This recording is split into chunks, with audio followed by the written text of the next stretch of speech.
এই মাসের এই 12 তারিখ 12 রবিউল আউয়াল বা মতান্তরে 8 বা 9 রবিউল আউয়াল বিশ্বনবী মুহাম্মদুর রাসূলুল্লাহ সাল্লাল্লাহু আলাইহি ওয়াসাল্লাম পৃথিবীতে এসেছেন, পৃথিবীতে আগমন করেছেন। এই মহানবী সাল্লাল্লাহু আলাইহি ওয়াসাল্লাম পৃথিবীতে আগমন করা সেটা সমস্ত পৃথিবীবাসীর জন্য রহমত, মানবের জন্য রহমত, দানবের জন্য রহমত, আরবের জন্য রহমত, আজবের জন্য রহমত। মোট কথা কুল কায়নাত অর্থাৎ সমস্ত সৃষ্টিগুলোর জন্য মহানবী সাল্লাল্লাহু আলাইহি ওয়াসাল্লাম এ দরায় আগমন করা সেটা হচ্ছে রহমত। আল্লাহ রাব্বুল আলামিন পবিত্র কোরআনের সূরা আম্বিয়ার 107 নম্বর আয়াতে আল্লাহ রাব্বুল আলামিন ইরশাদ করেন, ওয়া মা আরসালনাকা ইল্লা রাহমাতাল লিল আলামিন। ও আমার প্রিয় হাবিব মুহাম্মদ, ওয়া মা আরসালনাকা ইল্লা রাহমাতাল লিল আলামিন। হে মুহাম্মদ, আমি আপনাকে বিশ্ববাসীর জন্য রহমত স্বরূপ প্রেরণ করেছি। বিশ্বনবী সাল্লাল্লাহু আলাইহি ওয়াসাল্লাম কেন আমাদের জন্য রহমত? কারণ এই বিশ্বনবী সাল্লাল্লাহু আলাইহি ওয়াসাল্লামের মাধ্যমে আমরা ইসলাম পেয়েছি। এই বিশ্বনবী সাল্লাল্লাহু আলাইহি ওয়াসাল্লামের মাধ্যমে আমরা কোরআন পেয়েছি।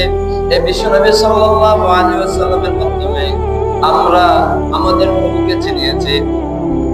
কবির ভাষায় শুধু ওয়াজুদাস রাহমাতুল লিল আলামিন, শুধু ওয়াজুদাস রাহমাতুল লিল আলামিন, মসজিদে ও শুধু আমারো এ জমিন।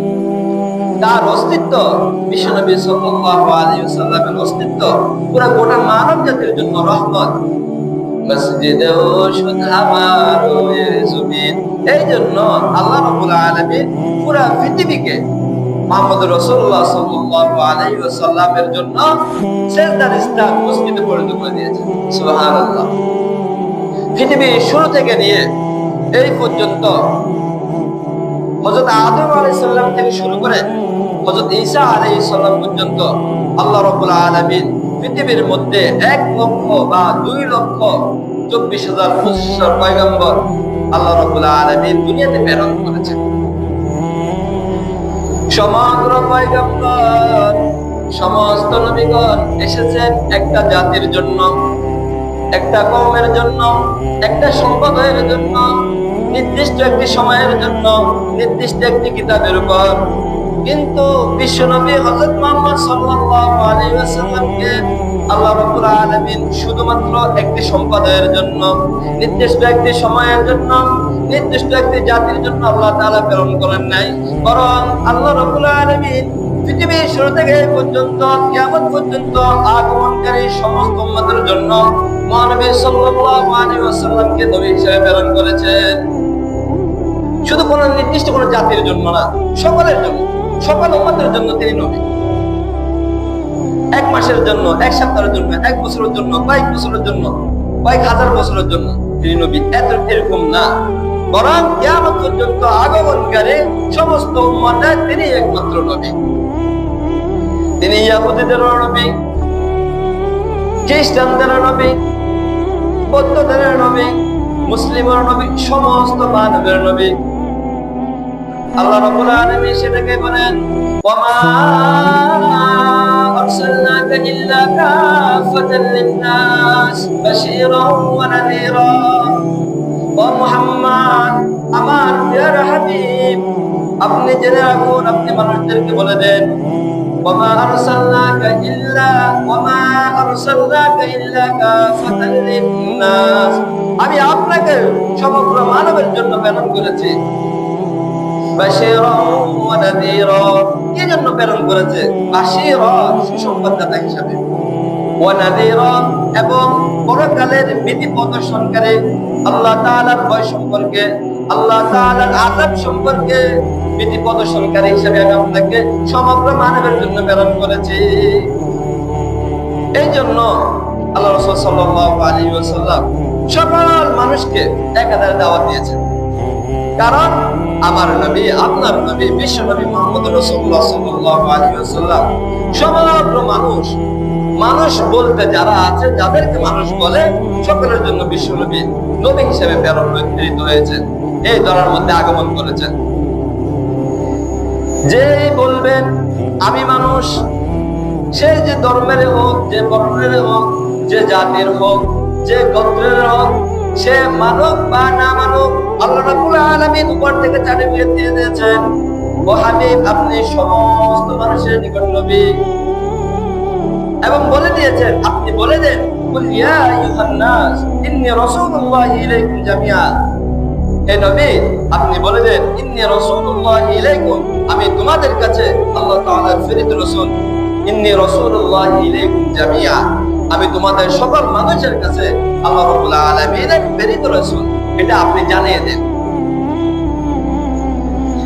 এই নবী দুনিয়ার আসার কারণে আজকে আমরা এত সম্মানিত। এই নবীর কারণে আমরা কোরআন পেয়েছি, আমরা আল্লাহকে চিনেছি, আমরা ইসলাম চিনেছি, ইসলাম সম্পর্কে জেনেছি, এবং ইসলামের মতো এমন একটি শান্তির ধর্ম আমরা পেয়েছি। অনেকে বলবে আল্লাহ রাব্বুল আলামিন কেন বলেছেন সমগ্র মানুষের নবী, ইহুদিদের নবী, বৌদ্ধদের নবী, খ্রিস্টানদের নবী, সকল ধর্মের নবী, মানে মানুষ বলতে যারা আছেন সকলের নবী মুহাম্মদ রাসূলুল্লাহ সাল্লাল্লাহু আলাইহি ওয়াসাল্লাম। কেন? এখন এই কথার একটা যুক্তি আছে। আল্লাহ কেন বলেছেন সকলের নবী? কারণ পরকালে যখন আযাব শুরু হয়ে যাবে, তখন কোন মানুষ যেন এই কথা বলতে না পারে, আল্লাহ দুনিয়ার মধ্যে আমাকে বলার জন্য, আমাকে সতর্ক করার জন্য এমন কোন মানুষ আমাদের কাছে আমরা পাইনি, এমন কোন নবী আমাদের কাছে আসে নাই, যা যদি আসতো, যদি আমাদেরকে আল্লাহ আপনার আযাবের কথা বলতো, জাহান্নামের কথা বলতো, আপনার শাস্তি সম্পর্কে বলতো, তাহলে আল্লাহ আমরা সতর্ক হয়ে যেতাম, আমরা ইসলাম ধর্ম গ্রহণ করতাম, আমরা আপনার ইবাদত করতাম। এই কথা কে বলতে না পারে আমাদের কাছে কোন নবী আসেনি, পরকালে এই অজুহাতটা উঠাবে। এই জন্য আল্লাহ রাব্বুল আলামিন আগে থেকে বলেছেন, ইয়া আহলাল কিতাব, ইয়া আহলাল কিতাব, হে আহলে কিতাবরা, কদ জাআকুম রাসূলুনা ইউবাইয়িনু লাকুম আলা ফাতরাতিন মিনার রাসূল। কদ জাআকুম রাসূলুনা, তোমাদের কাছে আমার নবী এসেছে। কদ জাআকুম রাসূলুনা, তোমাদের কাছে আমার নবী আগমন করেছে।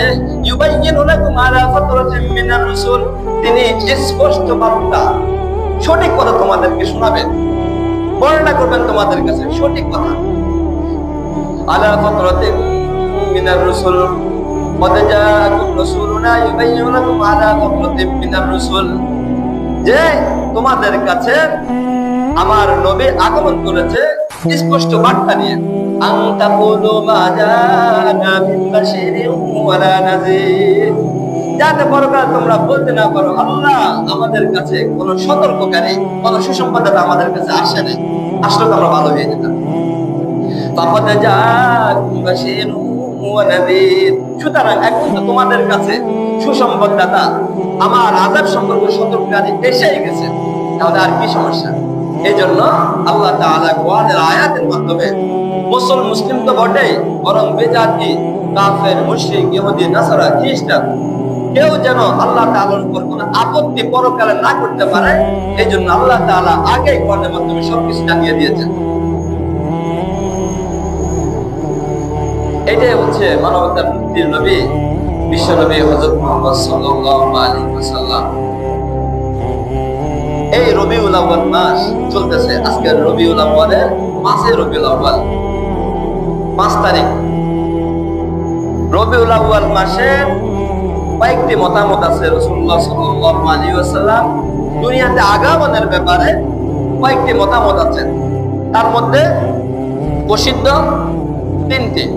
কেউ বলেছেন 8, কেউ বলেছেন 9, কেউ বলেছেন 12। তার মধ্যে 12 রবিউল আউয়ালের ব্যাপারে অনেকটা মতামত বেশি পাওয়া যায়, কিন্তু এটা শিওর না যে 12 রবিউল আউয়ালে নবী জন্মগ্রহণ করেছেন। কারণ হাদিসের কিতাবগুলো থেকে যতটুকু বোঝা যায়, দিন হিসাবে নির্দিষ্ট রাসূলুল্লাহ সাল্লাল্লাহু আলাইহি ওয়াসাল্লাম সোমবারে দুনিয়াতে আগমন করেছেন। রবিউল আউয়াল মাস সোমবারে আগমন করেছেন। কিন্তু ওই দিনটা কত তারিখ ছিল সেটার ব্যাপারে মতানৈক্য আছে। কে বলেছেন 8, কে বলেছেন 9, কে বলেছেন 12। কিন্তু অত্যন্ত আফসোসের বিষয়, রবিউল আউয়াল মাসকে আমরা কিভাবে কাটাই? আল্লাহ রাব্বুল আলামিন বলেন, এই তোমরা যে নবীকে পেয়েছো, এই নবীর মাধ্যমে তোমরা কে কি পেয়েছো? এই নবীর মাধ্যমে তোমরা কোরআন পেয়েছো, এই নবীর মাধ্যমে তোমরা ইসলাম পেয়েছো। সেটাকে ইসলাম এবং কোরআন এই দুটিকে আল্লাহ রাব্বুল আলামিন আলাদা করে উল্লেখ করেছেন। কুল বিফাদলিল্লাহ ওয়া বিরহমাতিহি ফাবিযালিকা ফালইফরাহু। হে নবী, আপনি বলে দেন বিফাদলিল্লাহ ওয়া বিরহমাতিহি ফাবিযালিকা ফালইফরাহু। আল্লাহ তাআলার অনুগ্রহ এবং দয়ার উপর তোমরা আনন্দিত হও, তোমরা আনন্দিত থাকো। কুল বিফাদলিল্লাহ ওয়া বিরহমাতিহি ফাবিযালিকা ফালইফরাহু ওয়া খায়রুম মিম্মা ইয়াজমাউন। আল্লাহ তাআলার দয়া এবং অনুগ্রহের উপর তোমরা আনন্দিত থাকো, এটাই দুনিয়া এবং দুনিয়ার মধ্যে যা কিছু আছে সব কিছু চেয়ে উত্তম। এখন বিফাদলিল্লাহ ওয়া বিরহমা, বিফাদলিল্লাহ ওয়া বিরহমা, এটার ব্যাপারে ফাদলুন এবং রহমত দ্বারা কি উদ্দেশ্য? মুফাসসিরিনে কেরামের মধ্যে ইখতিলাফ রয়েছে। কেউ কেউ বলেছেন ফাদলুন দ্বারা, ফাদলুন এবং রহমা দুটো শব্দ দ্বারাই কোরআন উদ্দেশ্য।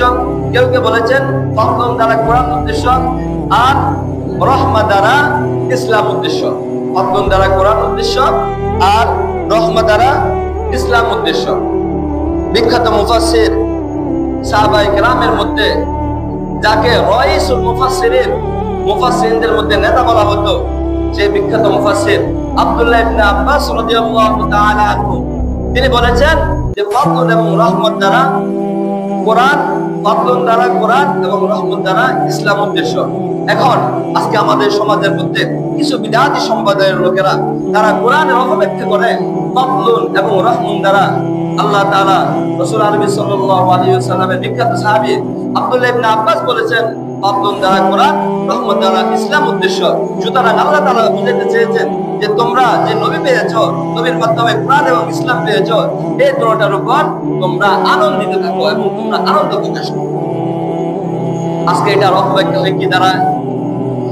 আমার দেশের বিদআতি সম্প্রদায়ের লোকেরা বলে ফাদলুন এবং রহমত দ্বারা মিলাদুন নবী উদ্দেশ্য। আর ফালিয়াফরাহু, আল্লাহ তাআলা বলেছেন আনন্দ প্রকাশ করো। তারা বলে যে এটার মধ্যে জুসনে জুলুস, বর্ণাঢ্য মিছিল বের করা, এটা উদ্দেশ্য না, নাউযুবিল্লাহ। অথচ এটা উদ্দেশ্য না। আল্লাহ তাআলা বলেছেন দুইটা বিশেষ নিয়ামতের কথা, এই দুইটা নিয়ামতের উপর তোমরা আনন্দিত থাকো। তবে এই দুইটা নিয়ামত কি সেটা কোরআনের মধ্যে উল্লেখ নাই। মুফাসসিরিনে কেরাম তাফসীর করে বলেছেন যে এই দুইটা নিয়ামত হচ্ছে ইসলাম এবং কোরআন। ইসলাম এবং কোরআন এই দুইটা হচ্ছে এই নিয়ামত। আরে মিলাদ হচ্ছে জন্ম, নবী হচ্ছে, নবী অর্থ হচ্ছে নবী। মিলাদুন নবী, নবীর জন্ম দিবস। এই মিলাদুন নবী বলে যে 12 রবিউল আউয়াল হচ্ছে মিলাদুন নবী। আর আল্লাহ তাআলা বলেছেন মিলাদুন নবীতে আনন্দ প্রকাশ করতে, সুতরাং আনন্দ প্রকাশ করেন। আসলে বিষয়টা এমন নয়। ফাদলুন এবং রহমত দ্বারা ওই মিলাদুন নবী উদ্দেশ্য নয়, আর ফালিয়াফরাহু দ্বারা জশ্নে জুলুস করে শহরে ঘুরে ঘুরে মিছিল করা এটা উদ্দেশ্য নয়। বরং ফাদলুন এবং রহমত দ্বারা উদ্দেশ্য হচ্ছে আল্লাহ তাআলার দুটা বিশেষ নিয়ামত। যে দুটা নিয়ামত হচ্ছে কোরআন আর ইসলাম। এখন এই কোরআন এবং ইসলাম এত নিয়ামত যেহেতু আমরা এক নবীর মাধ্যমে পেয়েছি, সুতরাং এই নবীর দুনিয়াতে আগমনের মাধ্যমে আমরা আনন্দিত হওয়া, আনন্দিত থাকা, এটা আমাদের ঈমানের দাবি। আনন্দ কিও প্রকাশ করব সেটা বোঝার জন্য আমাদেরকে চলে যেতে হবে আমাদের নবী সাল্লাল্লাহু আলাইহি ওয়াসাল্লামের সিরাতের দিকে। আমাদের নবী সাল্লাল্লাহু আলাইহি ওয়াসাল্লাম নবুয়তের 23 বছরের মধ্যে কখনো নবীর জন্মদিবস পালন করেছেন কিনা, বা নবুয়তের 23 বছরের পূর্বে, নবুয়তের পূর্বেকার 40 বছরে নবী সাল্লাল্লাহু আলাইহি ওয়াসাল্লাম কখনো মিলাদুন নবী উদযাপন করেছেন কিনা, মিলাদুন নবী নামে নবীর কোন জন্মদিবস পালন করেছেন কিনা। তারপর সাহাবায়ে কেরাম তারা কখনো সে নবীর জন্মদিবস পালন করেছেন কিনা, আমাদেরকে সেদিকে চলে যেতে হবে। আমরা কোরআন বলে যেটাকে বিশ্বাস করি সেটার পরে যেটা দলিল হিসাবে গ্রহণযোগ্য হাদিসের কিতাবের মধ্যে সিয়াসিতা, বুখারী, মুসলিম, তিরমিজি, নাসাই, আবু দাউদ, ইবনে মাজাহ, এই হাদিসের কিতাবগুলো সহ সিয়াসিতার এই 6টি কিতাব এবং হাদিসের অসংখ্য হাদিসের কিতাবের সহ যত হাদিসের কিতাবগুলো আছে, সকল হাদিসের কিতাবগুলোর মধ্যে লক্ষ লক্ষ হাদিসের কিতাব, লক্ষ লক্ষ হাদিসগুলোর মধ্যে আল্লাহ রাসূল সাল্লাল্লাহু আলাইহি ওয়াসাল্লামের জীবনের ক্ষুদ্র থেকে ক্ষুদ্র, ছোট থেকে ছোট বিষয়, রাসূলুল্লাহ সাল্লাল্লাহু আলাইহি ওয়াসাল্লাম কিভাবে মাথা আঁচড়াতেন, চুল আঁচড়াতেন, কিভাবে রাসূলুল্লাহ সাল্লাল্লাহু আলাইহি ওয়াসাল্লাম মুখ কাটতেন, কিভাবে রাসূলুল্লাহ সাল্লাল্লাহু আলাইহি ওয়াসাল্লাম হাঁটতেন, রাসূলুল্লাহ সাল্লাল্লাহু আলাইহি ওয়াসাল্লামের জীবনের ছোট থেকে ছোট, ক্ষুদ্র থেকে ক্ষুদ্র বিষয় সেই হাদিসগুলোর মধ্যে আসলেও কোন হাদিস পাওয়া যায় না যেটার মধ্যে রাসূলুল্লাহ সাল্লাল্লাহু আলাইহি ওয়াসাল্লাম জন্মদিনে রাসূলুল্লাহ সাল্লাল্লাহু আলাইহি ওয়াসাল্লাম জন্মদিবস পালন করছেন। মিলাদুন নবী নামে রাসূলুল্লাহ সাল্লাল্লাহু আলাইহি ওয়াসাল্লাম বড় উৎসব পালন করেছেন রাসূলুল্লাহ সাল্লাল্লাহু আলাইহি ওয়াসাল্লামের জন্মদিনে।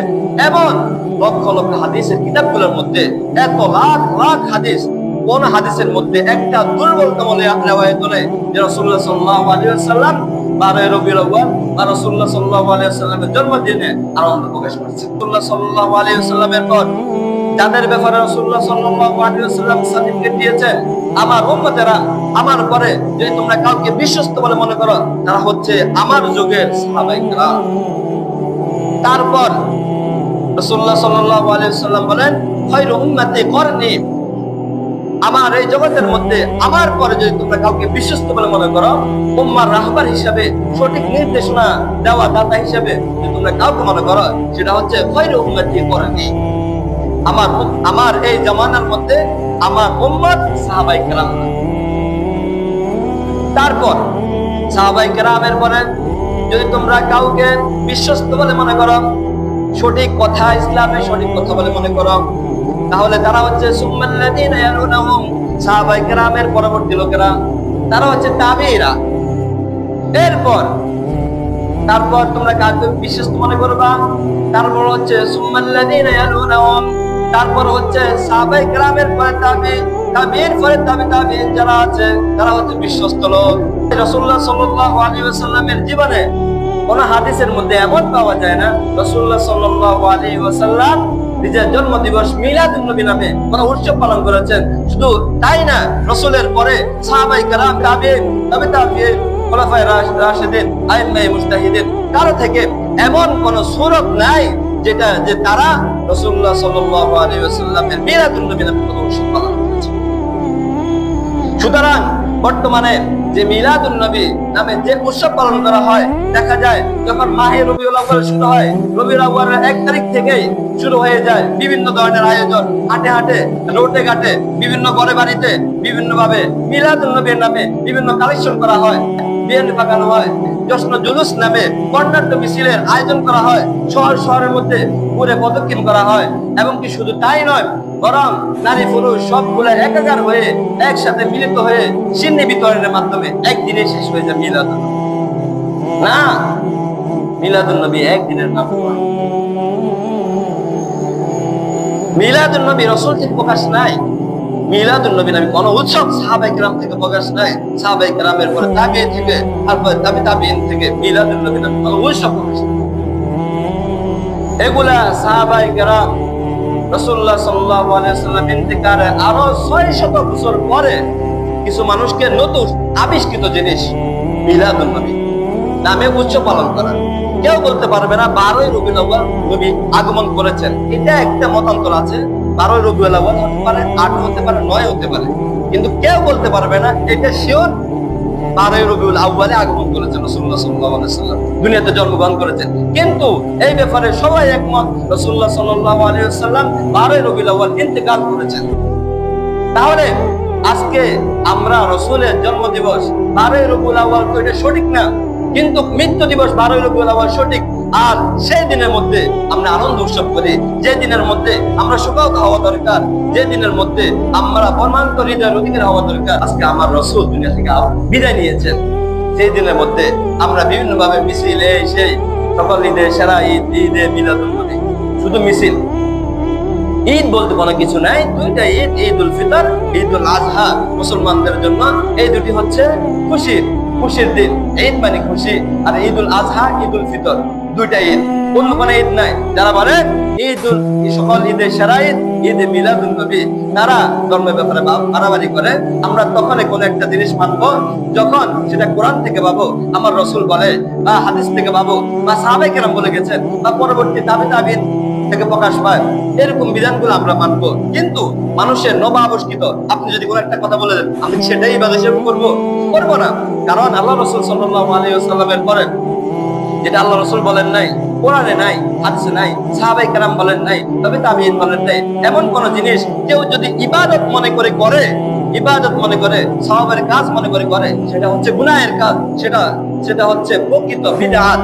যেটার ব্যাপারে রাসূলুল্লাহ সাল্লাল্লাহু আলাইহি ওয়াসাল্লাম বলেছেন, কুল্লু বিদআতিন দালালা, প্রত্যেক বিদআত করনেওয়ালা, রাসূলের পরে নতুন ইবাদত করনেওয়ালা যারা করবে তাদের জন্য কুল্লু বিদআতিন দালালা ওয়া কুল্লু বিদআতিন ফিন্নার, প্রত্যেক বিদআতকারী হচ্ছে গুমরাহী এবং প্রত্যেক গুমরাহী যাবে জাহান্নামে। এই জন্য মুসলমান আমাদেরকে সতর্ক হতে হবে। একদিনের মতো যদি আমরা শুধু একদিনের জন্য একদিনে আনন্দ উল্লাস করে আমরা রসুলের সেই আনন্দকে শেষ করে ফেলে, রসুল আগমন করেছেন একদম আছে, সেই জন্য আমরা গরু ছাগল জবাই করে ছেলে মেয়ে একসাথে সবগুলো কোনো ভেদাভেদ নাই, সিন্নি বিরিয়ানি ইত্যাদি খেয়ে একদিনের মধ্যে রসুলের আনন্দ শেষ। কেন?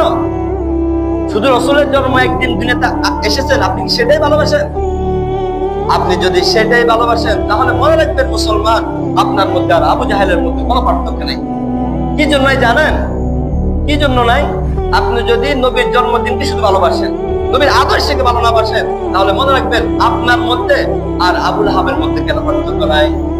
কোনো পার্থক্য নাই। কেন পার্থক্য নাই? কারণ আবুল আহাব আমার রসুলের চাচা। রাসূলুল্লাহ সাল্লাল্লাহু আলাইহি ওয়াসাল্লাম যখন দুনিয়াতে আগমন করেছেন, দুনিয়াতে আগমনের পরে তার এক দাসী সুহাইবা নামক এক দাসী তাকে সংবাদ দিল, আপনার ভাতিজা মুহাম্মদ নামে আপনার ভাতিজা দুনিয়াতে আগমন করেছেন, সুতরাং আপনি দ্রুত আসুন। তখন আবুল আহাব ভাতিজার মুহাম্মদ রাসূলুল্লাহ সাল্লাল্লাহু আলাইহি ওয়াসাল্লামের খবর পেয়ে যে মুহাম্মদের মাধ্যমে এত কিছু কত অলৌকিক ঘটনা দুনিয়াতে আসার আগে ঘটেছে, তখন যখন শুনছেন আমার ভাতিজা দুনিয়াতে আগমন করেছেন, সাথে সাথে তার ভাতিজা যিনি ছিল সুহাইবা তাকে আজাদ করে দিয়েছিল। কিন্তু সেই আবুল আহাবে যখন পরবর্তীতে রাসূলুল্লাহ সাল্লাল্লাহু আলাইহি ওয়াসাল্লাম নবুয়ত পাওয়ার পর রাসূলুল্লাহ সাল্লাল্লাহু আলাইহি ওয়াসাল্লাম যখন আবুল আহাবকে বলেছিল, আমার চাচা আপনি আমার ধর্মের উপর আসুন, তখন আবুল আহাবের কাছে রাসূলুল্লাহ সাল্লাল্লাহু আলাইহি ওয়াসাল্লামের ধর্ম মতাদর্শ ভালো লাগে নাই। ঠিক ওই জন্ম যেদিন ছিল, যেদিন রাসূলুল্লাহ সাল্লাল্লাহু আলাইহি ওয়াসাল্লাম আগমন করেছেন, সেদিন আবুল আহাব খুশি হয়েছিল। কিন্তু আবুল আহাবের কাছে রাসূল দুনিয়াতে আসা সেটা ভালো লেগেছে, কিন্তু আদর্শ ভালো লাগে নাই। ঠিক মুসলমান মনে রাখবেন, যদি ঈদে মিলাদুন নবী, নবীর জন্মদিবস আপনার কাছে ভালো লাগে, নবীর আদর্শকে আপনার কাছে ভালো না লাগে, তাহলে মনে রাখবেন আপনি আবুল আহাবের মতোই, কোনো ব্যবধান নেই। কারণ আমরা তো একদিনের জন্য নয়, আমাদের নবী আমাদের জীবন চলার জন্য, আমাদের মৃত্যুর আগ পর্যন্ত আমাদের জন্য রাসূলুল্লাহ সাল্লাল্লাহু আলাইহি ওয়াসাল্লাম রাসূলের জীবন আদর্শ, আমরা রাসূলের ইন্তেকালের পর যেটার উপর চলবো সেরকম জীবন আদর্শ রাসূল আমাদের জন্য দিয়েছেন। আর সেই আদর্শের মধ্যে কোথাও নেই যে মিলাদুন নবী নামে কোনো কিছু পালন করতে হবে, কারণ আমার রাসূল বলেন নাই। সুতরাং এটা গুনাহের কাজ, আল্লাহর ওয়াস্তে আপনারা যদি কেউ করে থাকেন, না করলে তো ভালোই, কিন্তু যদি কেউ করে থাকেন সেটা ছেড়ে দিবেন, সেটা গুনাহের কাজ। মিলাদুন নবী নামে কোনো উৎসব 12 রবিউল আউয়াল শহরগুলোর মধ্যে বেশি দেখা যায়, কিন্তু আপনাদের অনেক আত্মীয় স্বজন আছে বা এলাকার মধ্যে আপনাদের মনের ভিতরেও এরকম বিভিন্ন ভিডিও দেখে আপনাদের মনের ভিতরেও এরকম আগ্রহ জাগ্রত হতে পারে। আসলে সেটা নিজে নিজে আনন্দ হবেন। আমার নবী এসেছেন, অবশ্যই আমরা আনন্দের বিষয়, কিন্তু আমাদের আনন্দ হওয়ার কিসের উপর? আমার নবী আমাদের জন্য জীবন আদর্শ রেখে গেছেন, কোরআন রেখে গেছেন, সুন্নাহ রেখে গেছেন, হাদিস রেখে গেছেন। উম্মতের দরজে উলামায়ে কেরাম যারা রাসূলুল্লাহ সাল্লাল্লাহু আলাইহি ওয়াসাল্লামের পর ওয়ারিস হবেন, কিসের ওয়ারিস হবেন? জান্নাতুল ফেরদাউসের ওয়ারিস হবেন, তাদেরকে রেখে গেছেন। উম্মতের নায়েব রাসূলুল্লাহ সাল্লাল্লাহু আলাইহি ওয়াসাল্লামের নায়েব হচ্ছে উম্মতের উলামায়ে কেরাম। সুতরাং সবাই বলবে না, অনেকে দেখবেন যারা টুপি লাগাইছে টুপি আছে, দাড়ি আছে, মোজ আছে, পাগড়ি আছে, সবকিছু আছে, কিন্তু দেখা যাচ্ছে যে সেগুলোর পক্ষে কথা বলছে। আসলে সেটা কোনো বাস্তবতা নয়। আসলে আপনাদেরকে একটা বিষয় বলে বিভ্রান্ত করা, সেটা কারণে আমার আল্লাহর কাছে জবাবদিহি করতে হবে। সেটা বলে অনর্থক কোনো একটা বলে বিভ্রান্ত করা আমার উদ্দেশ্য নয়, এবং আমার কথাকে মানার জন্য এটা আমি আপনাদেরকে বলতেছি না। আমি সেটাই বলতেছি যেটা কোরআন থেকে সুস্পষ্ট আছে, হাদিস থেকে আছে। রাসূল বলেছেন, সাহাবায়ে কেরাম বলেছেন, তাবিঈন বলেছেন, খুলাফায়ে রাশিদুন বলেছেন, আইম্মায়ে মুজতাহিদিন বলেছেন, উম্মতের দরদি আহলে হক উলামায়ে কেরাম বলেছেন। আপনি সেটা গ্রহণ করবেন, সেটাকে মানবেন। শুধু একজনের কথা নিয়ে নাচানাচি করার দরকার নেই। আল্লাহ পাক রব্বুল আলামিন আমাদের সকলকে সঠিক কথা বুঝে আমল করার তৌফিক দান করুন।